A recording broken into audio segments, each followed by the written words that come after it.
Hello बच्चों, पिछले class में हमने सीमांत उपयोगिता ह्रास नियम के बारे में पढ़ा या law of diminishing marginal utility. उसके मान्यताओं के बारे में हमने अध्ययन किया, उनकी मान्यताओं की आवश्यक शर्तों के बारे में अध्ययन किया और किस प्रकार उपभोक्ता वस्तुओं का उपभोग जैसे जैसे करते जाता है उसकी सीमांत उपयोगिता घटती जाती है, इसका उन्होंने अध्ययन किया। आज हम उपभोक्ता संतुलन के बारे में अध्ययन करेंगे। उपभोक्ता संतुलन, इस सीमांत उपयोगिता ह्रास नियम के माध्यम से हम ये देखते हैं कि सीमांत उपयोगिता घटती जाती है जैसे जैसे उपभोक्ता वस्तुओं का उपभोग करता जाता है, और उपभोक्ता संतुलन की अवस्था में कब पहुंचता है और कैसे पहुंचता है, अब हम लोग इसको अगले अध्याय में इसका अध्ययन करेंगे। उपभोक्ता का संतुलन जो होता है एक विचारधारा है, और ये विचारधारा जो है सबसे पहले या सर्वप्रथम प्रोफेसर एल्फ्रेड मार्शल के दिमाग में आया था, उनके विचार में आया था। उनके विचार में यह जो विचारधारा आई थी यह विशिष्ट विचारधारा थी और यह कार्डिनल अप्रोच के आधार पर ली गई थी। कार्डिनल अप्रोच का अर्थ होता है जब हम मनुष्य के द्वारा प्राप्त वस्तुओं से प्राप्त होने वाली उपयोगिता को संख्याओं में व्यक्त कर सकते हैं और उसके आधार पर हम अध्ययन करते हैं संतुलन का, तो उस व्यवस्था को, उस विचारधारा को हम लोग कार्डिनल अप्रोच कहते हैं। यह एक विशिष्ट विचारधारा थी जिसके माध्यम से उन्होंने उपभोक्ता संतुलन की व्याख्या की। यह उपभोक्ता संतुलन जो है सीमित साधनों से अधिकतम संतुष्टि प्राप्त करने का तरीका बताता है। उपभोक्ता संतुलन विभिन्न प्रकार के तरीकों से, विभिन्न माध्यम से किया जाता है और उपभोक्ता संतुलन अलग अलग उपभोक्ता के लिए अलग अलग है। हर एक व्यक्ति की संतुलन की अवस्था अलग अलग होती है, लेकिन वह व्यक्ति अपनी संतुलन की अवस्था को कैसे तय करेगा, वह तय करेगा। कैसे तय करेगा यह अर्थशास्त्र उसे बताता है। अब उपभोक्ता संतुलन की अवस्था को अगर हम लोग व्यक्त करें तो इसके अंतर्गत उपभोक्ता क्या करता है, अपनी सीमित आय के आधार पर वह किसी एक वस्तु पर खर्च करता रहता है और उसकी इकाइयों को खरीदता रहता है। तो ये इस तरीके से वह विभिन्न संयोगों का निर्माण करता है जो वस्तुओं और उसकी द्वारा किए गए खर्च से बनता है, और वो देखता है कि वो बिंदु कहाँ पर है जहाँ पर उसे अधिकतम संतुष्टि प्राप्त होगी या अधिकतम उपयोगिता प्राप्त होगी। उपभोक्ता अपने उपभोग को परिवर्तन करने की आवश्यकता को महसूस नहीं करता है। अगर उसे अधिकतम संतुष्टि मिल जाती है तो वह चाहता है कि हम उसी बिंदु पर बने रहें और अधिक से अधिक संतुष्टि के लाभ को लेते रहें। यह हम लोग देखते हैं, यह सिद्धांत जो है आपका law of diminishing marginal utility या ह्रासमान सीमांत उपयोगिता नियम की तालिका के माध्यम से भी हम लोग देख सकते हैं, जहाँ पर कि उपभोक्ता वस्तुओं का उपभोग जैसे जैसे करते जाता है उससे प्राप्त होने वाली सीमांत उपयोगिता घटती जाती है। और इसके माध्यम से हम लोग यह तो पता लगा सकते हैं कि वस्तुओं की उपयोगिता घट रही है, लेकिन इसके माध्यम से हम यह नहीं पता लगा सकते हैं कि वस्तुतः उपभोक्ता को संतुलन की बिंदु कहाँ प्राप्त होती है। इसके लिए हमें थोड़ा और अध्ययन करना पड़ेगा। इसके लिए प्रोफेसर मार्शल ने सम सीमांत उपयोगिता नियम या प्रतिस्थापना का नियम, ये law of substitution and law of equimarginal utility के बारे में बताया है।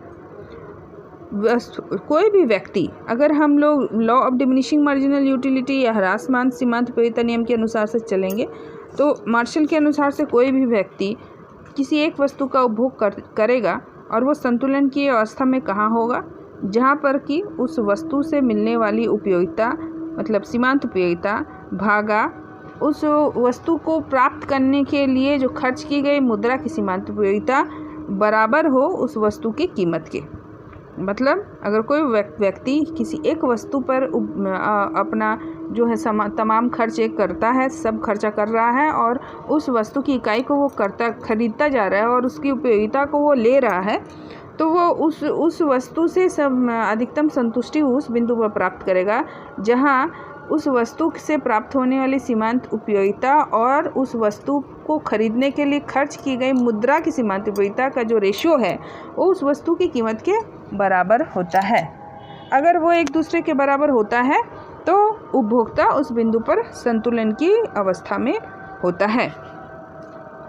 इसको जानने के लिए हम और अच्छा से देख सकते हैं सम सीमांत उपयोगिता का नियम या लॉ ऑफ सब्स्टिट्यूशन, जो ये भी बताता है कि जैसे मार्शल ने ये कहा कि किसी एक वस्तु से उसको अधिकतम संतुष्टि प्राप्त होगी का तरीका बताया, तो व्यक्ति मुख्यतः किसी एक वस्तु का उपभोग नहीं करता है, वो एक बास्केट ऑफ गुड्स का उपभोग करता है। मतलब उसके झोला में बहुत सारे वस्तुएं होते हैं, तो सभी वस्तुओं से उसको कहाँ पर उस अधिकतम संतुष्टि मिलेगी, तो इसको हम उस सीमांत उपयोगिता ह्रास नियम के माध्यम से तो नहीं बता सकते हैं।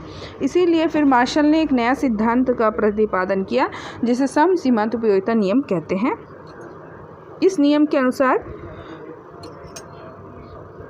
एक उपभोक्ता कम उपयोगिता प्रदत्त वस्तुओं से अधिक उपयोगिता प्रदत्त वस्तुओं को तब तक प्रतिस्थापित करता रहेगा जब तक कि प्रत्येक वस्तुओं के उपभोग से प्राप्त होने वाली सीमांत उपयोगिता बराबर ना हो जाए।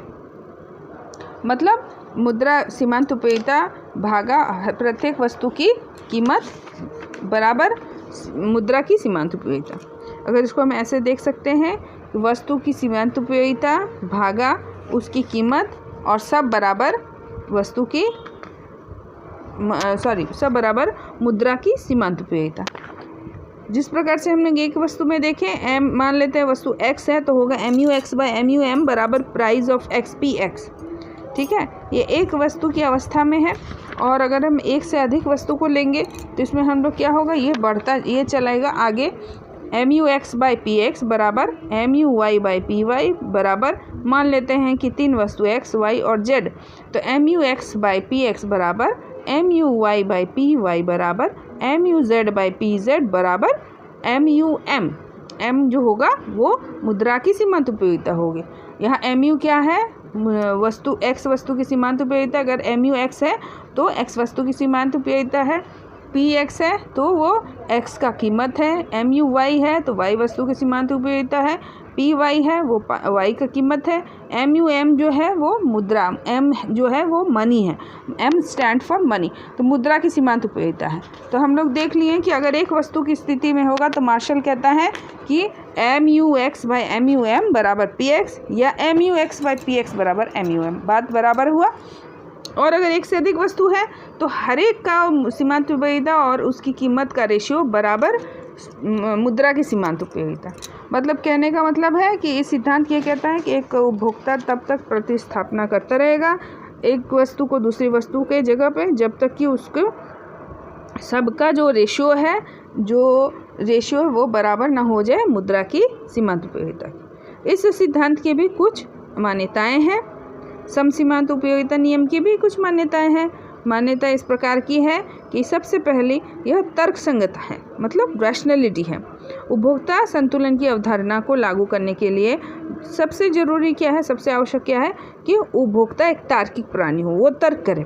जहाँ यह मान लिया जाए कि मान लेते हैं उपभोक्ता तार्किक है, तो उपभोक्ता अपनी सीमित आय तथा वस्तुओं को बाजार के मूल्य से के दृष्टि में रखकर अपने व्ययों को इस प्रकार से वो योजना बनाता है कि उसे अधिकतम संतुष्टि मिले। वो मतलब अपने पास जो उसके पास धन है उसको इस प्रकार से बाजार के वस्तुओं उसकी कीमत को जानकर उस पर इस प्रकार से खर्च करता है कि उसको अधिकतम संतुष्टि प्राप्त हो, और वो इसीलिए वो तर्क करता है।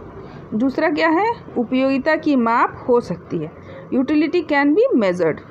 तो मार्शल के सिद्धांत के अनुसार से उपयोगिता विश्लेषण के अंतर्गत यह माना जाता है कि उपयोगिता एक इकाई है और जिसको संख्याओं में मापा जा सकता है, इसीलिए हम बोले कार्डिनल यूटिलिटी। ठीक है, कार्डिनल मेजरमेंट इकाई में माप सकते हैं, और ये इकाई काल्पनिक इकाई है, इसे उन्होंने इस इकाई का नाम दिया है यूटिल्स। उपयोगिता को हम लोग मुद्रा से भी माप सकते हैं, तो मतलब किसी वस्तु के लिए हम जितना मुद्रा खर्च करने के लिए तैयार है वो वस्तु का उपयोगिता हमारे लिए उतना है। अधिक पैसा खर्च करने के लिए तैयार है तो हमारे लिए वो अधिक उपयोगी है, और कम पैसा खर्च करने के लिए तैयार है तो वो हमारे लिए कम उपयोगी है। लेकिन कभी कभी यह जो लॉजिक है, ये तर्क जो है, कभी कभी सही भी नहीं बैठता है। जैसे पानी हमारे लिए बहुत उपयोगी है लेकिन हम पानी के लिए पैसे नहीं खर्च करते। नमक हमारे लिए बहुत उपयोगी है लेकिन हम नमक के लिए पैसे नहीं खर्च करते, बहुत कम पैसे खर्च करते हैं। हीरा हमारे लिए बहुत उपयोगी नहीं है लेकिन फिर भी हीरा को जब हम खरीदते हैं तो हम बहुत पैसे खर्च करके खरीदते हैं। इसी तरीके से तीसरी जो मान्यता है वह सीमांत उपयोगिता क्रमशः घटती जाते हैं। इसे तो हमने पहले ही सिद्धांत में पढ़ा है कि सीमांत उपयोगिता जो है क्रमशः घटती जाए, अतिरिक्त इकाई का उपभोग करते जाएंगे और सीमांत उपयोगिता उस वस्तु से प्राप्त होने वाली वो घटती जाएगी। चौथी क्या है, मुद्रा की सीमांत उपयोगिता स्थिर है। मुद्रा जो है वो एक मेजरिंग रॉड है, ये मापने की एक इकाई है, इसीलिए इसकी सीमांत उपयोगिता को मार्शल ने अपने सिद्धांत में स्थिर रखा है। इसे बदलेगा तो शायद हम इसे माप नहीं सकेंगे, इसलिए इसे स्थिर रखा। ये हुई मान्यता। अगले क्लास में हम समसीमांत उपयोगिता का अध्ययन करेंगे।